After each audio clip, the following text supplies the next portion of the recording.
The Incredible Hulk returns, 1988. More than 3 decades ago, we saw the very first glimpse of Marvel's superhero Thor on the screens, and it happened when the second iteration of The Incredible Hulk was released back in 1988. Famed actor Eric Allen reprised the role. Despite the first Hulk movie being a hit, the second one failed to wow the masses and wasn't as successful. Due to this, even though this TV movie was supposed to serve as a pilot for a proposed Thor TV series, similar to a Hulk one, it never went into production, since nobody was willing to take a leap of faith in a flopped character. How unfortunate.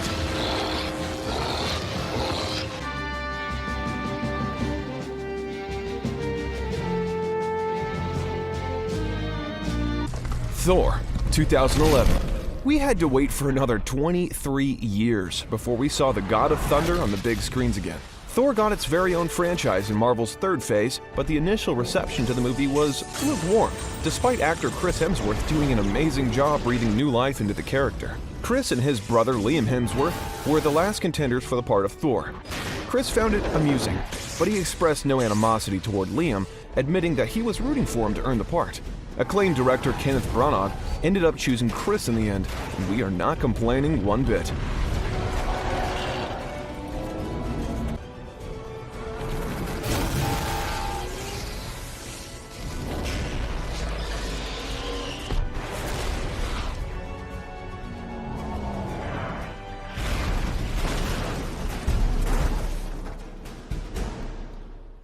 The Avengers, 2012. Before we could witness another standalone Thor movie, we saw him feature in the iconic Marvel crossover movie The Avengers. The movie took the world by storm and was beloved by fans and critics alike, a major reason being Thor's charismatic performance in the film. You'll be shocked to hear that to maintain the physique he built up for the first Thor movie, Chris Hemsworth had to increase his food consumption by a lot, which included chicken breasts, salmon, steak, and eggs every day. Hemsworth stated that he had to ingest the equivalent of his body weight in protein grams, and we can clearly see where all that food went. Truly the body of an Asgardian god.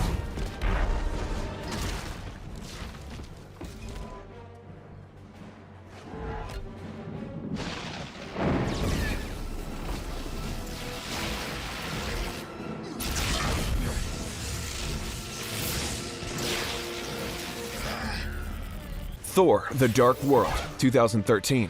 Just 2 years after the release of the first Thor film, Marvel decided to follow this up with a sequel, this time under the leadership of a new director. Things didn't quite go to plan since director Alan Taylor found it hard to carry on the flow and continuity from the first film into his own version. Even though the movie is widely considered by many as the weakest of the Thor franchise, interestingly enough, because of the height difference between the two, a box and eventually a ramp had to be employed in parts of Natalie Portman and Chris Hemsworth close-up and kissing moments.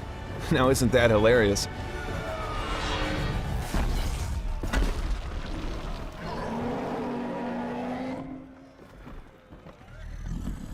Hello? I accept your surrender.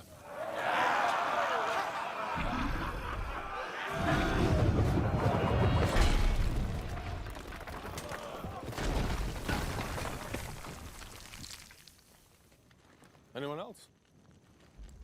Avengers: Age of Ultron, 2015.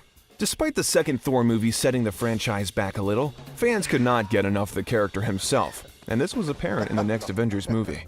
The movie could not live up to the hype of its predecessor and failed to bring the same kind of commercial and critical success, but Thor continued to impress throughout. Not known by many people, it wasn't just the fans who were in awe of Thor, but the writer of the movie as well. Chris Hemsworth was Aaron Taylor Johnson's favorite superhero from the Avengers after making quite an impression on him from the previous movies. That's what we call a true superhero.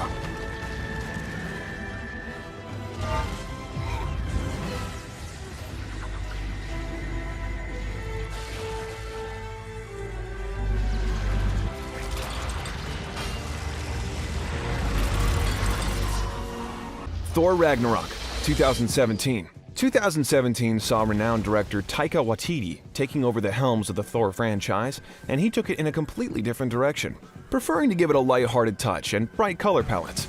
The result was a movie that turned out to be highly entertaining and was loved by fans throughout the world, becoming an instant commercial and critical hit, despite a few inconsistencies in the plot and character development. Let us tell you something mind-blowing from the movie. Thor's, quote, friend from work line about the Incredible Hulk was suggested to Chris Hemsworth by a Make-A-Wish child who visited the set on the day the scene was filmed.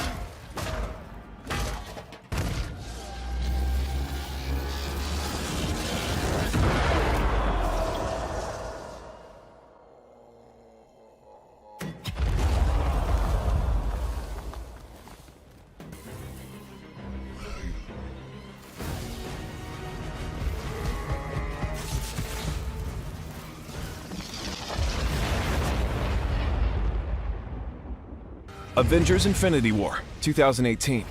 The end of Phase 3 saw Marvel release its finale in the form of a two-part blockbuster, the first of which was Avengers: Infinity War. At this point, we all know about the massive budget and huge commercial and critical success of the movie.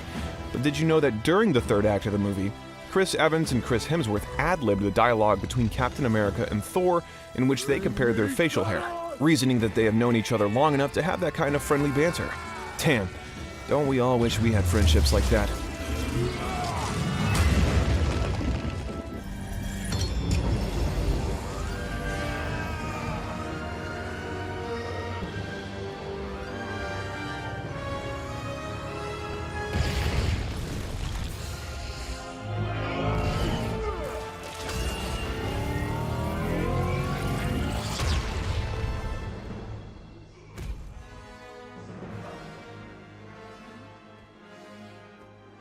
Avengers: Endgame, 2019.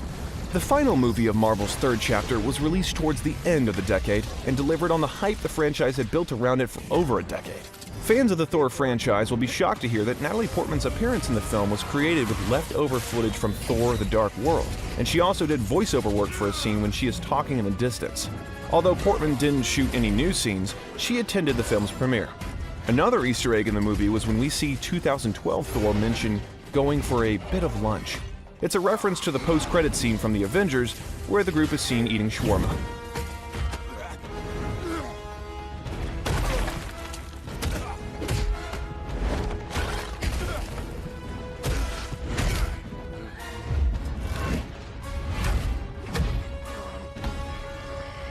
Thor: Love and Thunder, 2022. Great news for all you Thor fans out there. Thor is coming back to the big screens this year, and it is going to be even bigger and better than the previous ones, but with a few interesting twists. Christian Bale playing the villainous god Gore in this movie is just the tip of the iceberg. There's more. This movie marks Natalie Portman's official return to the Marvel Cinematic Universe as Jane Foster. This was officially confirmed at the 2019 San Diego Comic-Con when Portman walked on stage and director Taika Waititi handed her a Mjolnir prop, also confirming that Jane would become the mighty Thor in this film. We cannot wait to see her take on this role.